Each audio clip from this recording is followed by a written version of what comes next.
It's 3:00 in the afternoon on April the 15th, 1920, in South Braintree, Massachusetts. Frederick Parmenter and Alessandro Berardelli are walking down Pearl Street, carrying 2 steel boxes filled with $15,776 in payroll cash. They pass 2 men leaning against a pipe rail fence.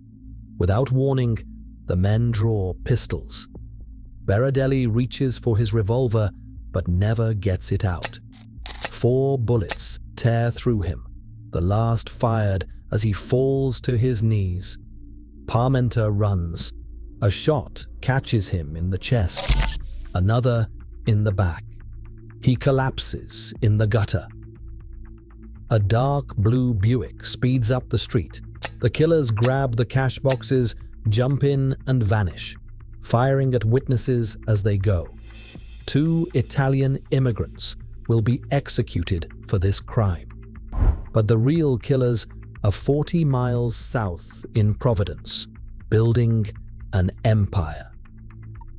To understand how 2 innocent men died for a crime they didn't commit, and how that crime built a century-long criminal empire, you have to start in Providence, Rhode Island. Specifically, you have to start on Federal Hill. By the early 1900s, Federal Hill had become one of the most densely packed Italian immigrant neighborhoods in America. The area sits just west of downtown Providence, a steep climb from the industrial flats below. Atwell's Avenue runs through its heart, lined with bakeries, social clubs, and tenement buildings where families packed 3 generations into cramped apartments. Irish immigrants had settled here first, arriving in the mid-1800s to work the nearby textile mills and foundries. But starting in the 1870s, waves of Italians began arriving, and by the turn of the century, they had transformed Federal Hill into their own enclave. They brought with them the traditions of the old country. Some of those traditions were darker than others.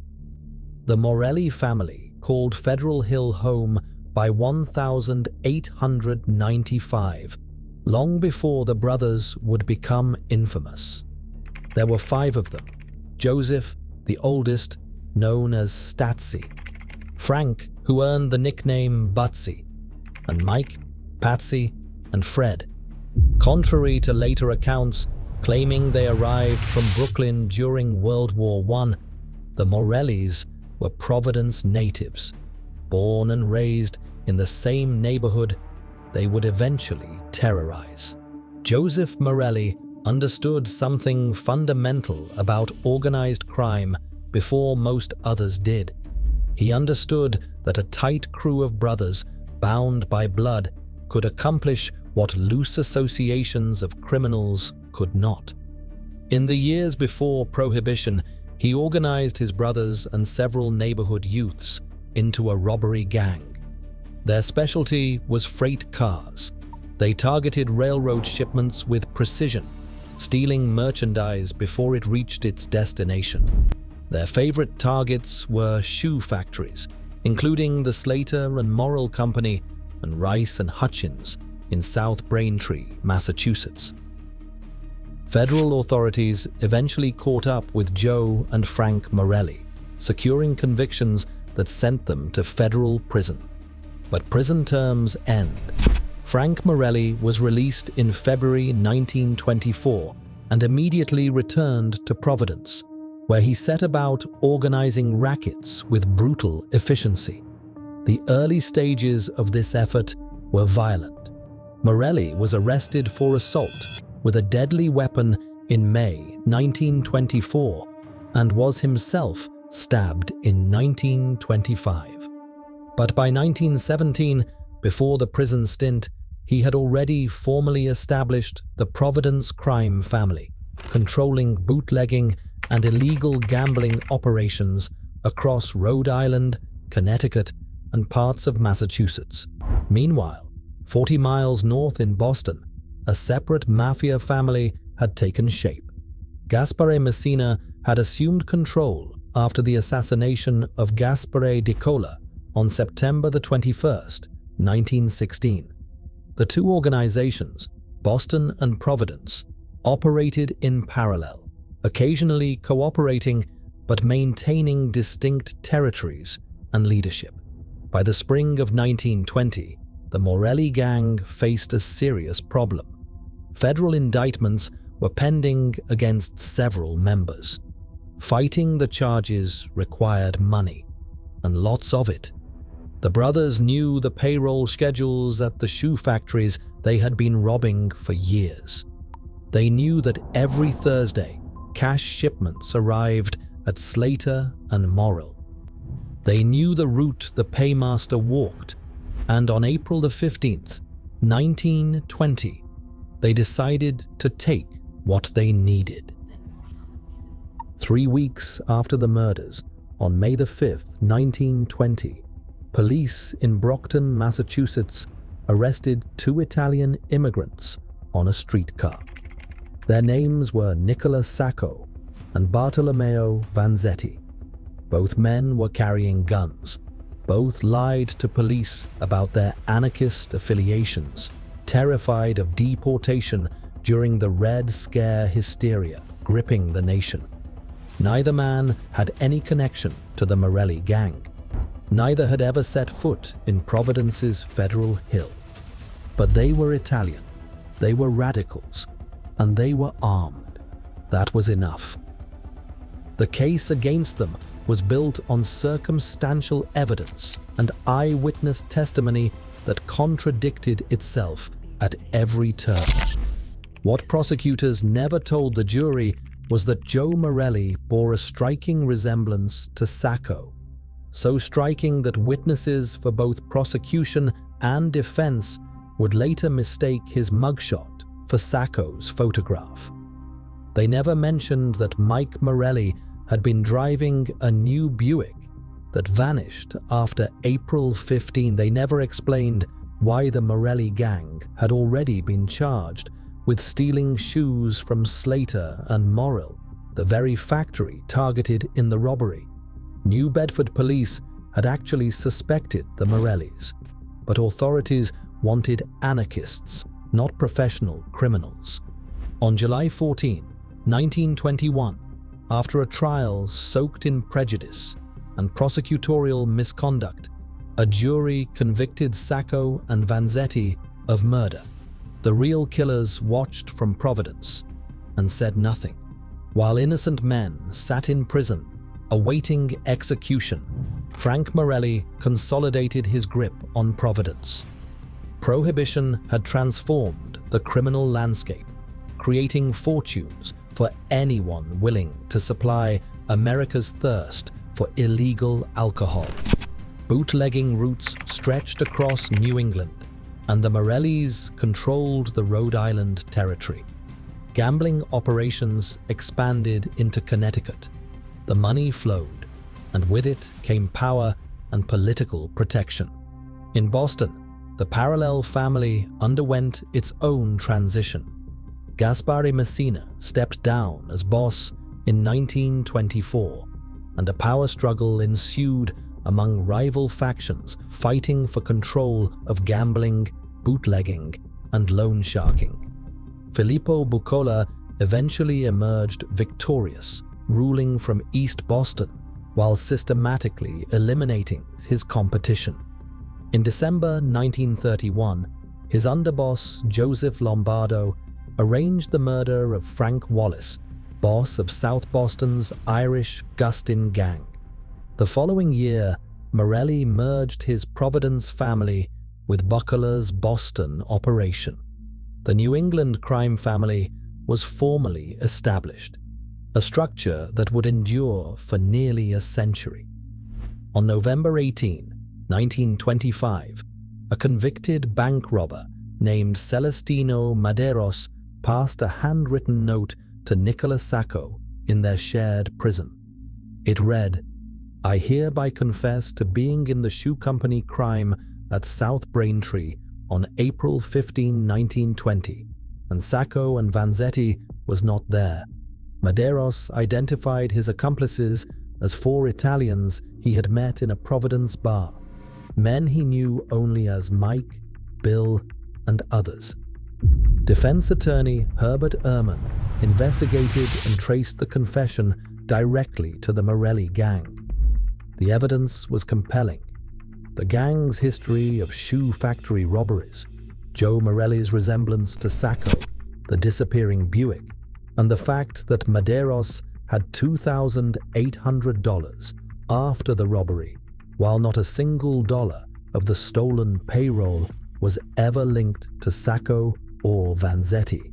Judge Webster Thayer rejected the motion for a new trial in a 25,000-word decision dripping with contempt. On August 23, 1927, Sacco and Vanzetti were executed by electric chair. Protests erupted in London, Paris, Berlin, and Tokyo. Workers walked off jobs across South America. But on Federal Hill, the Morellis had already moved on. Years later, before his death in the early 1950s, Frank Morelli allegedly confessed to mob informant Vincent Teresa. According to Teresa's memoir, Morelli said of Sacco and Vanzetti, "These 2 suckers took it on the chin for us. That shows you how much justice there really is." By then, a young man named Raymond Patriarca had already risen through the ranks of the Providence underworld, learning his trade on the same streets the Morellis had built. The empire, born from a double murder and a frame-up, was about to enter its golden age. The morning of April 5, 1920 begins like any other payday at the Slater and Morrill Shoe Company in South Braintree, Massachusetts. The town sits about 15 miles south of Boston, a small industrial community built around its shoe factories. Pearl Street runs through the heart of the manufacturing district, lined with brick factory buildings and wooden storefronts. The payroll arrives by train at the South Braintree depot early that morning. Workers at the company's main office count out $15,773.51 in cash and place it into 2 heavy steel boxes, each secured with a Yale lock.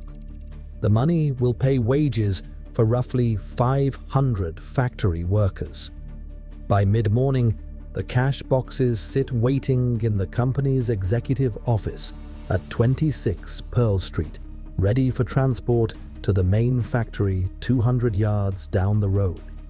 Throughout the day, residents notice strangers in town.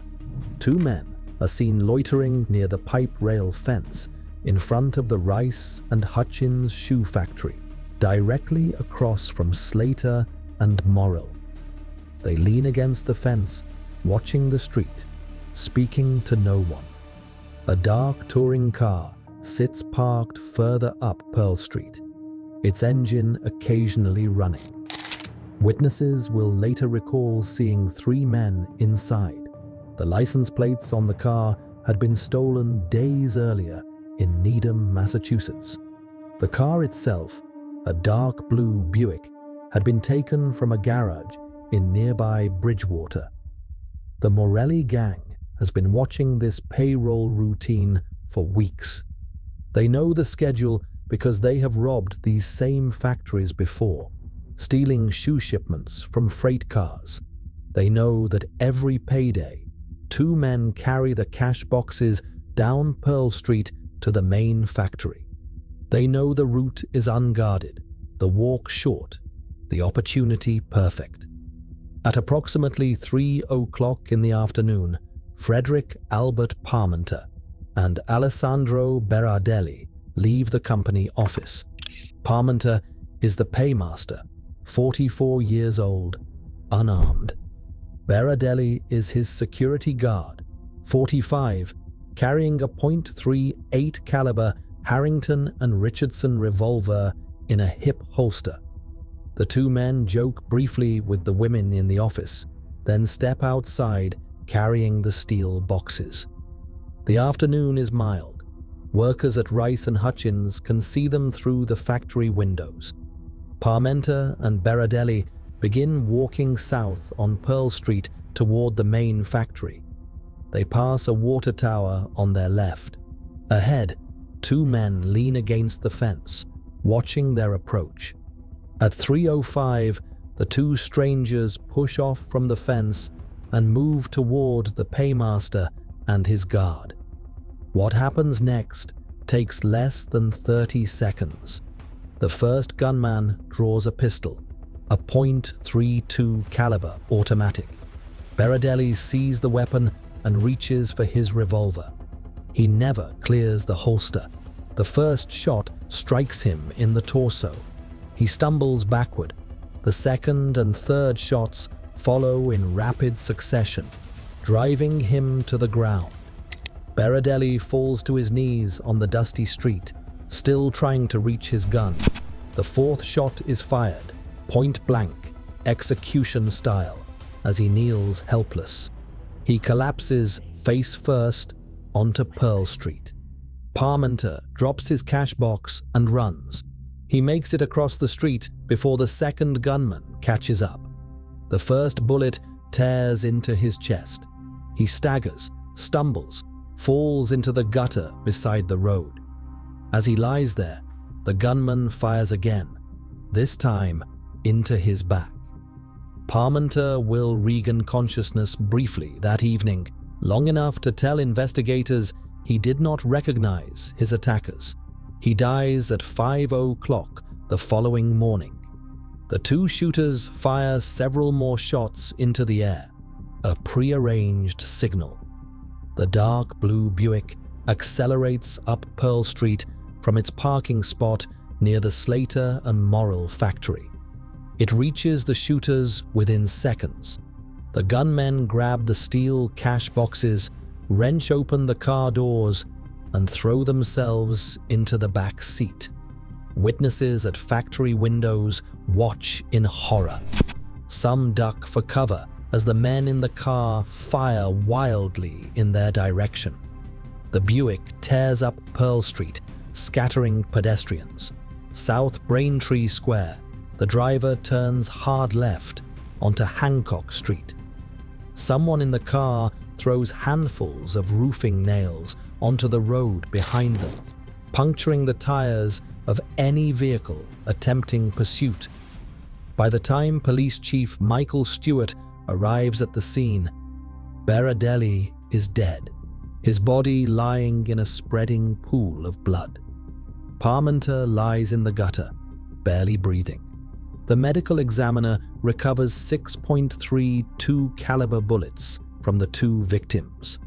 Eyewitnesses give contradictory descriptions of the killers, their clothing, their faces, even the sequence of events. But one detail several witnesses agree on: the gunmen spoke English without Italian accents. This fact will be ignored. 40 miles south, on Federal Hill in Providence, the Morelli brothers have the money they need to fight their federal case. The Morelli gang was never charged with the South Braintree murders. While Sacco and Vanzetti exhausted their appeals and the world protested their innocence, the real killers continued building their criminal enterprise in Providence. Frank Morelli maintained control of the Providence family through the 1920s, expanding gambling and bootlegging operations across Rhode Island and into Connecticut. But by the late 1940s, his grip was slipping. He had developed a weakness for alcohol and gambling, and his judgment deteriorated along with his health. In 1947, Joe Lombardo, the powerful Boston underboss, forced Morelli into retirement and endorsed Filippo Buccola as leader of the combined New England family. Morelli spent his final years as a broken man, stripped of power but haunted by the crime that had launched his empire. Before his death in the early 1950s, Morelli allegedly made his confession to Vincent Teresa, the mob informant who would later write extensively about New England organized crime. Teresa claimed Morelli told him directly that his gang had committed the South Braintree murders. The confession changed nothing legally. Sacco and Vanzetti had been dead for nearly 3 decades. The case was closed. In 1952, Filippo Boccola threw a lavish party at his oceanside mansion in Johnston, Rhode Island. The occasion was his retirement and the formal transfer of power to his chosen successor, Raymond Patriarca. 2 years later, Boccola departed for Sicily, and Patriarca made the move that would define New England organized crime for generations. He relocated the family's headquarters from Boston to Providence, establishing his base of operations at the National Cigarette Service Company on Atwells Avenue in Federal Hill. The storefront, which dealt in vending machines and pinball machines, became known simply as the Office. From this modest building, Patriarca would rule New England's underworld for 3 decades. Under Patriarca, the family reached unprecedented heights. Every illegal gambling operation, every loan shark, every prostitution ring in Providence paid tribute to him. His influence extended to Las Vegas, where he held stakes in casinos and profited from skimming operations. He earned a seat on the National Mafia Commission, the only boss outside New York to hold such distinction. Politicians, judges, and police officers appeared on his payroll. FBI bugs planted in his office between 1962 and 1965 captured conversations revealing the depth of his corruption, including discussions of bribes to a former governor. In 1970, Patriarca was convicted of conspiracy. In the murders of Rudolph Maffeo and Anthony Melli, 2 Providence gamblers who had refused to pay tribute, he received a 10-year sentence but continued running the family from his prison cell. Paroled in 1975, he returned to Federal Hill and resumed control until his death from heart failure on July 11, 1984. The family he left behind struggled without his iron hand. His son, Raymond Jr., proved a weak and unpopular successor. Internal wars erupted. FBI recorded a mafia induction ceremony in 1989, humiliating the organization. Federal indictments in 1990 swept up Raymond Jr. and 21 associates. Yet the family survived. Leadership passed through various hands over the following decades: Luigi Manocchio, Carmen D'Annunzio, others. By 2012, the FBI estimated approximately 30 made members still operated under the Patriarca banner. The organization persists today, diminished but unbroken. In 1977, 50 years after the executions, Massachusetts Governor Michael Dukakis issued a proclamation declaring that Sacco and Vanzetti had not received a fair trial and that no stigma should attach to their names. It was the closest thing to an official admission of injustice they would ever receive. But no proclamation has ever been issued for Frederick Parmenter or Alessandro Berardelli. Their murders remain officially solved, attributed to 2 men who almost certainly did not commit them.